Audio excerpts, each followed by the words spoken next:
سخاوت جب رمضان کی آمد ہوتی ہے عام زندگی سے بڑھ جاتی،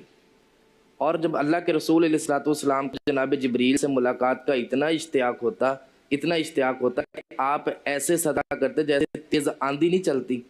اس طرح جناب جبریل علیہ الصلوۃ والسلام کی ملاقات پہ اللہ کے رسول علیہ الصلوۃ والسلام صدقہ کرتے۔ اور پھر رمضان المبارک میں سید عائشہ رضی اللہ تعالیٰ عنہ سے پوچھا گیا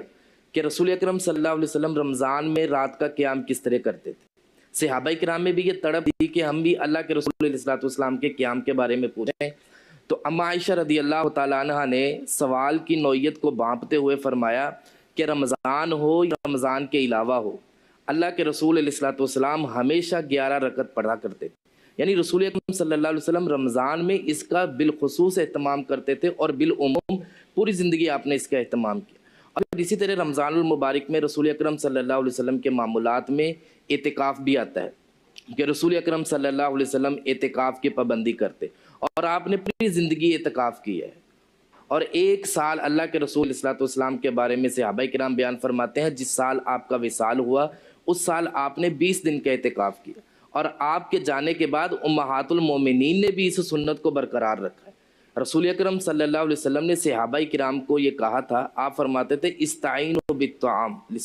فرمایا میرے صحابہ سحری کے لیے نا، سحری کے لیے جب روزہ رکھتے ہو تو سحری کے وقت کھانا کھاؤ،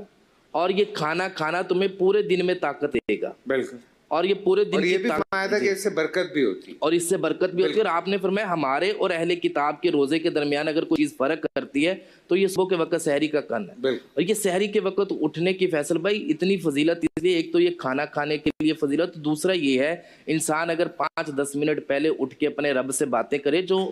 پہلے آسمان پہ آ کے اللہ تعالیٰ ہم سے کہتے ہیں نا ہے کوئی مجھ سے مانگنے والا، تو یہ برکت والا ٹائم ہے۔ اس ٹائم پہ آپ نے فرمایا برکت ہے، کھائیں۔ اور پھر آپ علیہ الصلوۃ والسلام نے فرمایا دن میں تھوڑا سا آرام کریں تاکہ رات کے قیام میں تمہیں اللہ رب العالمین طاقت دے۔ اور یہاں پھر ایک بات میں اور ایڈ کرنا چاہتا ہوں، رسول اکرم صلی اللہ علیہ وسلم کے معمولات میں آپ خود بھی کرتے، صحابہ کرام کو بھی کہا کرتے تھے، ہم اپنے ناظرین کو بھی یہ بات کہتے ہیں۔ آپ علیہ السلام نے فرمایا من صام رمضان ایمان و احتساب، جس بندے نے ایمان اور احتساب کی نیت سے، ایمان تو ہمارا اللہ رب العالمین کے اوپر کامل یقین ہے، اور ہمارا ایمان ہے کہ نبی علیہ الصلوۃ والسلام سے بڑھ کے اللہ کے بعد اس کائنات میں کوئی مقرب ہستی نہیں ہے۔ اگر کوئی مقرب ہستی ہے اللہ کے بعد تو وہ رسول اکرم صلی اللہ علیہ وسلم، یہ ایمان ہے۔ احتساب یہ ہے کہ میں نے اور آپ نے یہ احتساب کرنا ہے کہ گزشتہ رمضان مجھ سے یہ غلطیاں ہوئیں، اس رمضان میں نے وہ ساری غلطیاں دور کرنی ہیں۔